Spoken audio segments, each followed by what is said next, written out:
I feel like being obsessed with love, with being loved, with wanting love, with craving for it, feels like a normal thing to want, right? After all, we're humans and we're social creatures and we just want to love each other. But romantic obsession and chronic longing, falling in unrequited, never coming to be love scenarios over and over and over again, isn't just because of your human need to connect now at least, but because of your human need to connect when you were a child, was absolutely neglected. So much so that now you're stuck in longing, living in fantasies as the only way to feel as though your emotional needs are going to be met. But now you're an adult, right? You can't really, I mean, you could, but consciously, you're not trying to get a parent to love you the way they failed to love you, but you're trying to find now a partner, a perfect partner, who will finally love you into existence. So today I want to talk to you about that experience that looks like love or seems to be love, but it's actually a result of childhood emotional neglect. And this is something that we call limerence. I want us to talk about what is childhood neglect. Because we're all about childhood trauma this, childhood trauma that, but childhood neglect feels like something a little bit more abstract than actual abuse. What constitutes as neglect, right? So childhood neglect is the repeated failure of a caregiver to respond to their child's emotional and developmental needs. Basically, the neglect that we go through in our childhood can be extracted not from the things that happened to us, but actually from the things that didn't happen to us. So, for example, we may have had parents that fed us, clothed us, took care of our basic needs, but they consistently failed to comfort us when we were distressed. They had no interest in our inner world, no curiosity. They weren't really attuned to us. And it was like we were just a chore to them, right? We were just something they had to take care of, but not really, right? Not take time for us. Now, what happens is that children come into the world and they have specific needs, right? We need to be attuned to, accompanied through our own struggles and our inner experiences. We need to feel as though those around us actually care about what is happening to us, because in this manner, we are learning that we matter, right? This is very, very important to us. So we have specific needs that we come with as human beings, as little children, that then become those things that help us create a sense of self and know how to operate in the world, and also how to anticipate and create intimacy with others, right?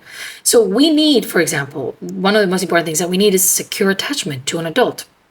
So we need to feel that somebody is consistently there. We're not going to be unsure. Are they going to be nice to me? Are they going to love me? Are they going to do this? Are they going to do that? Right? We need consistent and secure attachment. We need somebody to be attuned to our emotions so they can understand what's happening to us. They can understand we're frustrated. They can understand we're hungry.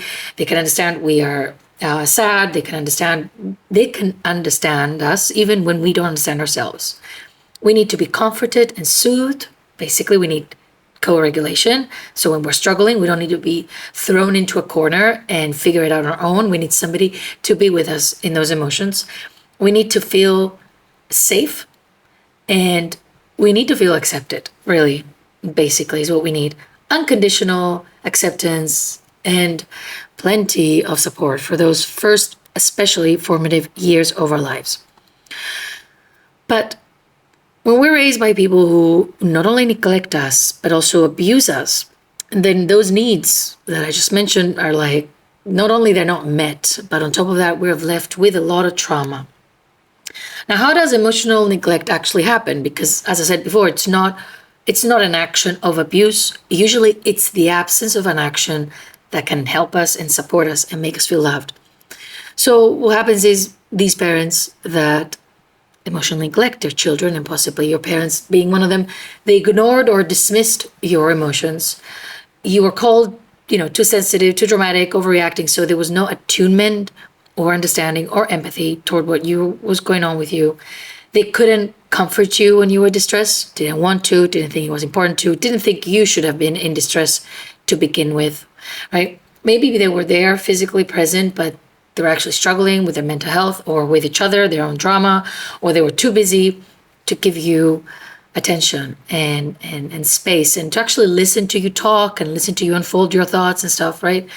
They didn't protect you from perhaps another parent who was abusive.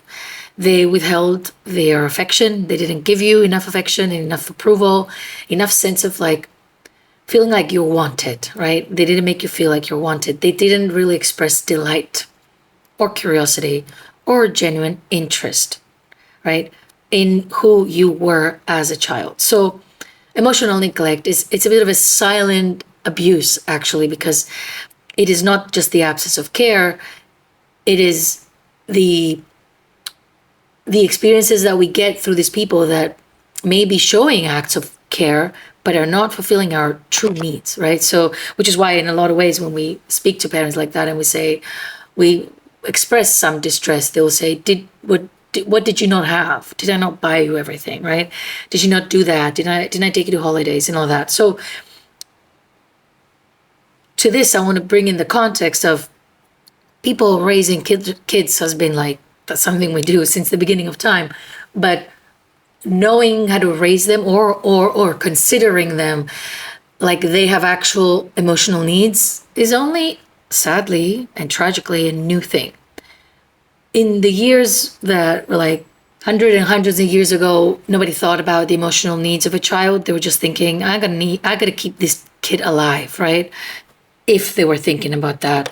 But it was more like just surviving. And just surviving means I'm gonna feed you, I'm gonna make sure you're safe, I'm gonna do basic stuff. But then if we continue to see how we've evolved as humans and how we've emotionally evolved to have to express and to see the absence of being met in our emotional world is equal to the absence of not being met in our physical needs as well, right? The emotional needs that we have may not feel as loud or as important to our survival as the physical needs of being fed and stuff. But at the end of the day, they are very important needs that then create difficulties in how we then create our lives and create relationships and raise our own kids and goes on, right? But the thing is that when we're bringing this conversation to the table, we can see how years ago cruelty was the norm, but the argument was always, didn't you survive? You turned out just fine. You know, you had everything you wanted.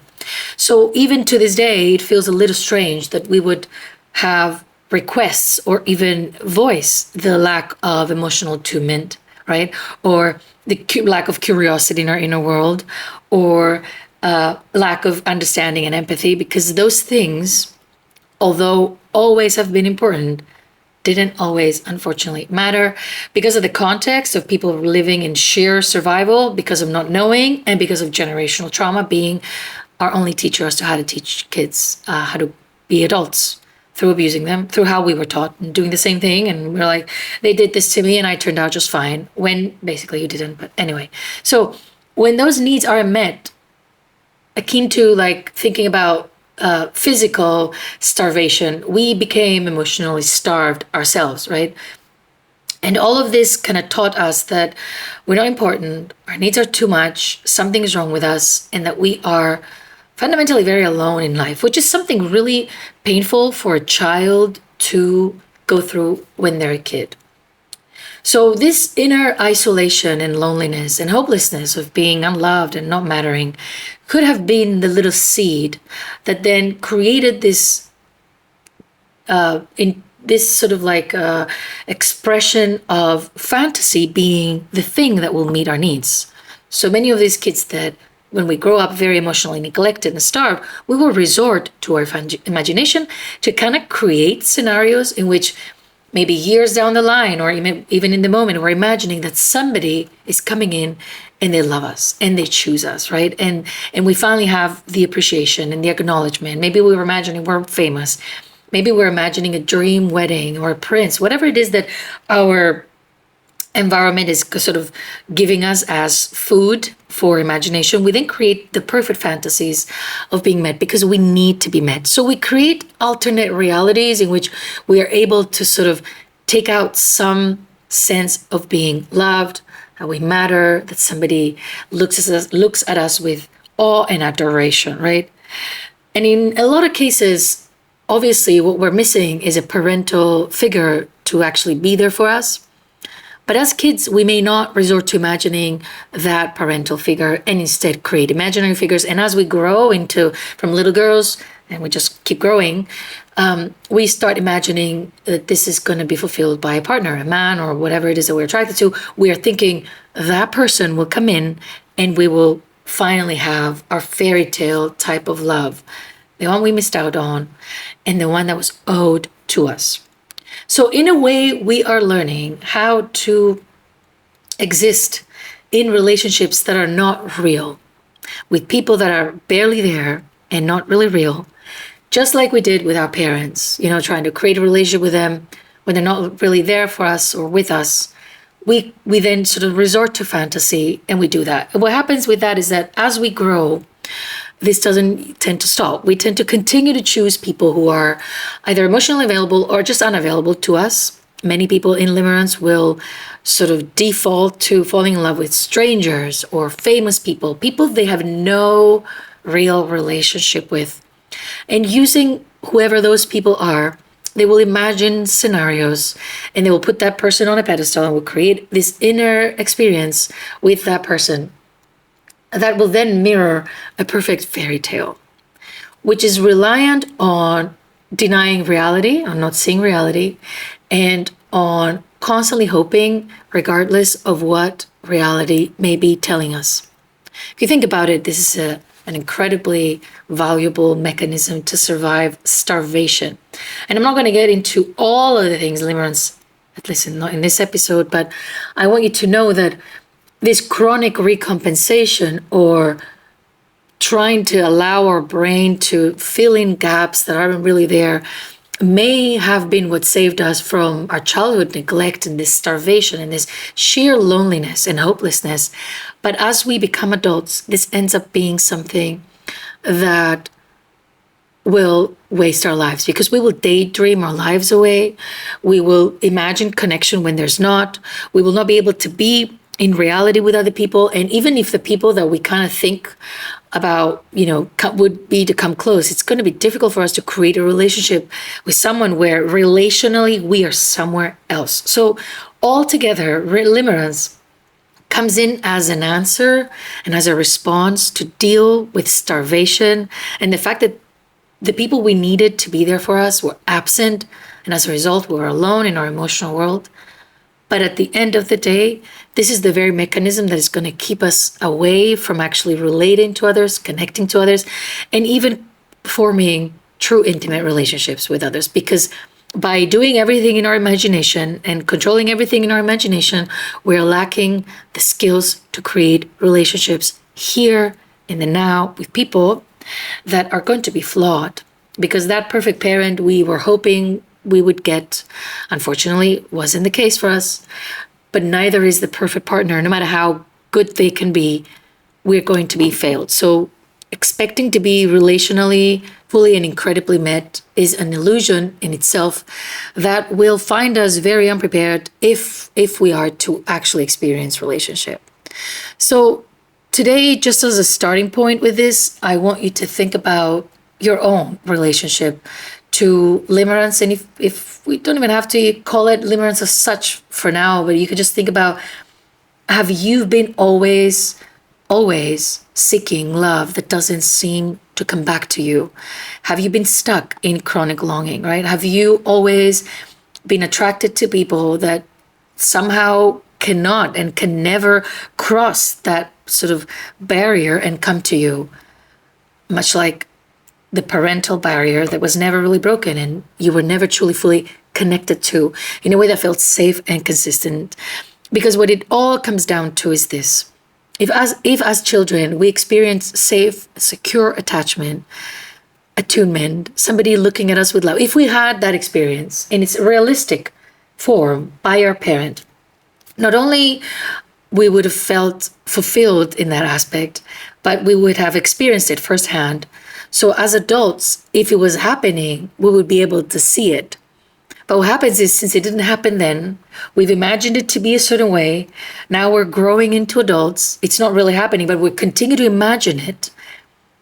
we have no real experience of what safe connection even feels or looks like, even if we did have it, right?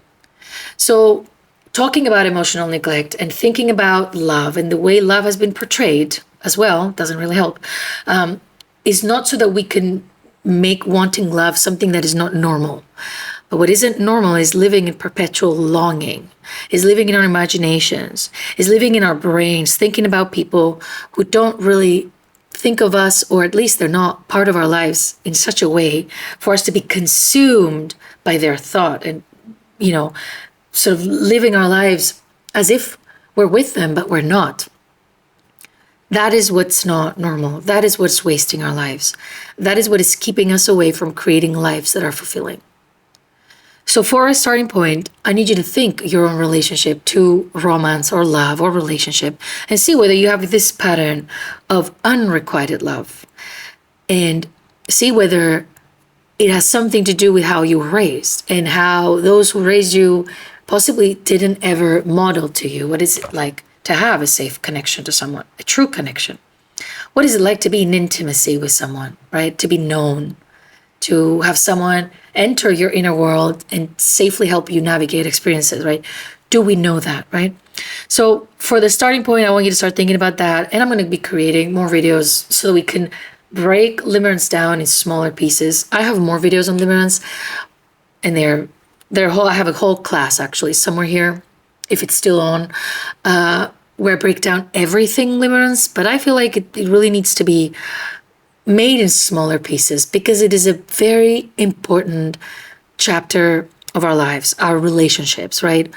Love, romantic love, partnership, all of that is so important in our lives in the sense that it becomes a main thing that all of us end up doing in one way or the next. But if pursued from the past of emotional neglect and emotional starvation, what we tend to do is waste our entire lives stuck in longing. And obviously, the child that we were is never going to be met the way she needed to be met, because unfortunately, that's not really accessible to her by these other people that we imagine will give it to us, even though it can feel like they can provide. This goes a lot deeper than just wanting someone to love us. So start thinking about it, and go have a look on the other class that I have here. If I didn't take it down, no promises. Sometimes I'll just change course with what I am presenting to you guys, just so that we stay on track with learning what is appropriate to learn in the phase that we're in, so that it actually finds you where you are and you can actually understand it, so we can proceed in our journey of growth and self-emancipation, really, but generally in how we are going to heal from our childhood wounds and how we're going to grow into the woman we were meant to be. I'll see you soon.